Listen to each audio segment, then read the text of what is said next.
Olá, oitavo ano, tudo bem com vocês? Pois é, hoje eu irei iniciar o segundo bimestre, ok? No vídeo anterior, fiz a correção, dos exercícios propostos, no caso a crase, vocês aprenderam, o que é uma crase, como ela funciona. E agora nós vamos mudar totalmente o contexto, tá? O livro 2 de vocês inicia com frase, coisas que vocês já conhecem, Frase, oração e período. É necessário que eu faça essa revisão, o livro também me falando sobre os tipos de frases novamente, para que vocês futuramente, quando forem estudar períodos, e orações, tipos de orações, não tenham tanta confusão. Então vamos lá. O que é uma frase? É todo enunciado que tem sentido completo. Ou, segundo o slide, todo enunciado que em uma situação comunicativa possui sentido completo e recebe o nome de frase. Ou seja, se eu digo um oi, um bom dia, silêncio, tem sentido completo? Vocês entenderam perfeitamente o que eu falei? É uma frase. Mas ela pode se apresentar de várias formas, Ela pode ser uma frase nominal. Pelo nome nominal, lembra o quê? Nome, Então pode ser uma frase composta apenas por substantivo, adjetivo, pronome, numeral, ou pode ser uma frase que, além dessas que eu citei, contém um verbo, que é a frase verbal. Então existem esses dois tipos, Esses dois grupos. Frase nominal é aquela frase que não tem um verbo, ela vai ser composta apenas por nomes. Por exemplo, se eu digo bom dia, esta frase apenas tem nomes. E a verbal você acrescenta um verbo, como eu digo, tenha um bom dia. Então o verbo ter eu acrescentei, então virou uma frase verbal.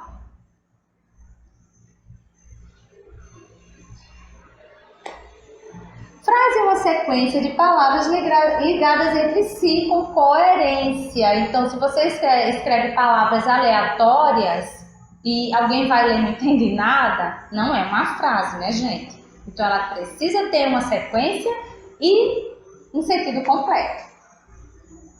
Segundo a intenção de quem fala, pode utilizar-se 4 tipos de frases, tá? E lembrando, gente, que a frase verbal, ela pode ser também chamada de oração.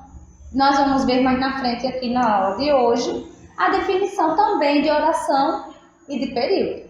Mas antes, vamos conhecer e relembrar, porque vocês estudaram no 6º ano, gente, os tipos de frases. E o livro de vocês traz estas definições novamente, tá? Que eu achei bem legal. Frase declarativa. Frase em que é feita uma declaração, isto é, que informa sobre um acontecimento ou uma situação, ou seja, aquela frase que declara algo, Eu dei aqui os exemplos, A Rita gosta de chocolate. Eu estou declarando ou afirmando também, basicamente, A turma está em silêncio. O mar é majestoso. Então, eu declaro ao mesmo tempo que eu afirmo alguma coisa. Frase afirmativa negativa. Então, pode acontecer a forma afirmativa, que é o positivo, é o sim, e a forma negativa que você usa sempre o não.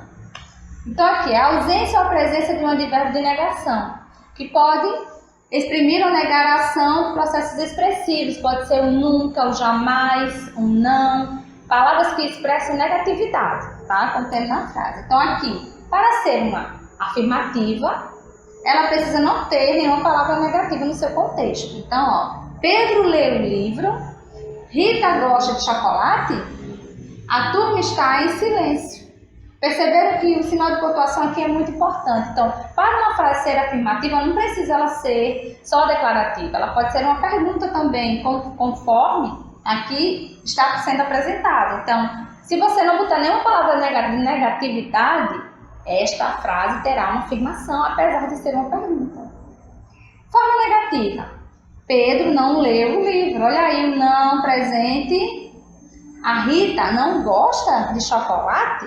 Olha só o não presente também. E a turma não está em silêncio. Então, a negatividade não, nunca, jamais, também pode indicar uma forma negativa daquele tipo de frase. Frase interrogativa. Frase em que é formulada uma interrogação, ou seja, uma pergunta. E o sinal de pontuação que representa uma frase interrogativa é o sinal de interrogação, gente. E nós estudamos sinais de pontuação no primeiro bimestre, tá? No livro 1 nós vimos os sinais de pontuação assim que vocês começaram as aulas. Exemplo: como te chamas? A Rita gosta de chocolate? A turma está em silêncio? Olha só, todas eu usei o sinal de interrogação para afirmar o tipo de frase. Frase exclamativa. O que é exclamar? Frase que exprime os sentimentos e as emoções do falante em relação a determinado contexto. Pode ser admiração, alegria, amor, indignação. E o sinal de pontuação geralmente usado, gente, é o sinal de exclamação, que é aquele do tracinho com pontinho no final, tá? Não esqueçam desses detalhes. Os exemplos. Eu e a Rita adoramos chocolate. O mar é majestoso. A turma é muito empenhada. Então, vocês perceberam a minha entonação? Quando eu fui explicar para vocês as frases interrogativas, eu falei de uma forma. Já a exclamativa, eu dou um ênfase, né? Eu boto mais emoção na minha fala. Porque a frase exclamativa, ela exige que você coloque essa entonação quando for lê-la, tá? Ou expressá-la. Frase imperativa. Frase que exprime uma ordem, um conselho, um pedido, uma exortação, que é uma chamada, né, naquela pessoa.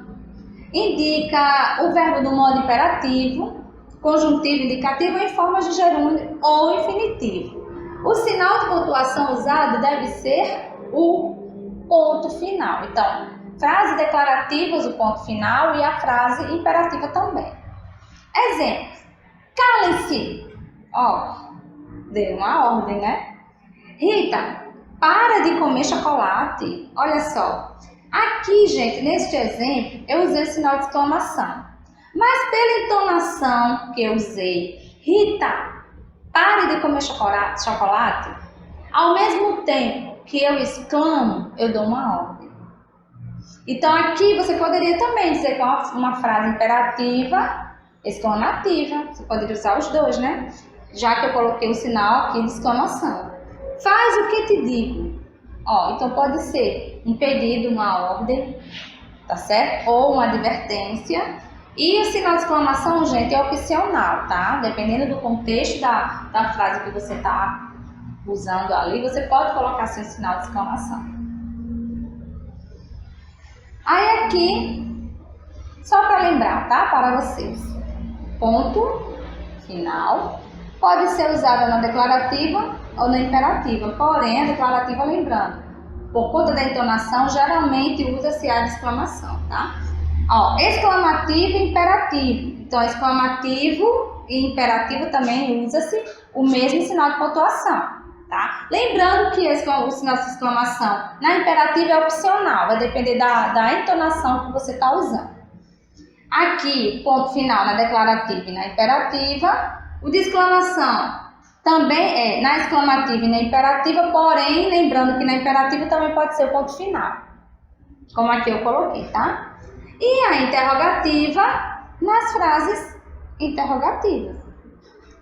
Só para lembrar, tá? Pra vocês não esquecerem. Agora vamos para a outra parte. Vocês viram que a frase é um enunciado que tem sentido completo, ela pode conter ou não verbo, e existem 4 tipos. Agora, quando esta oração ela tem um verbo, quando esta frase tem um verbo, ela também tem outro nome. Ela também pode ser chamada de oração. Ó, todo enunciado organizado ao redor de um verbo recebe o nome de oração. Ou frase verbal, também que significa a mesma coisa. Toda oração com sentido completo também é uma frase. Olha aí. Mas nem toda frase é uma oração. Porque você sabe que existem frases que não têm verbo. Exemplo. Lá, o grupo enfrentou uma série de desafios, mas perderam todos. Olha só. Aqui eu coloquei, ó, primeira oração, segunda oração. Por Por quê? Porque a quantidade de oração é determinada pela quantidade de verbos. Então, quanto mais verbos tiver, aquele contexto todo, mais orações ele terá. Então, aqui eu coloquei, ó, primeira oração, segunda oração, por quê? Porque aparecem os verbos enfrentou e perdera. Período simples, gente, eu costumo denominar assim, que ele também é uma oração e uma frase verbal. Então, seguinte, são sinônimos, na verdade. Então, a frase composta por uma ou mais orações recebe o nome de período simples. Quando o período é constituído apenas de uma única oração, recebe o nome de período simples, tá? Ou também oração absoluta. Então, ó, uma oração absoluta, ela pode ser um período simples e também uma frase verbal. Aqui eu dou um exemplo. Inesperadamente, o primeiro passo de Spiff o lança para o alto. Olha só aqui o verbo lançar. Então, ó, se tem um verbo, ele é uma oração.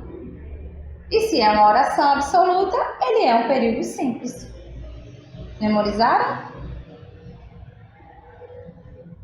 E para que ele forme um período composto, o nome composto subentende-se que tem mais de uma oração mesmo.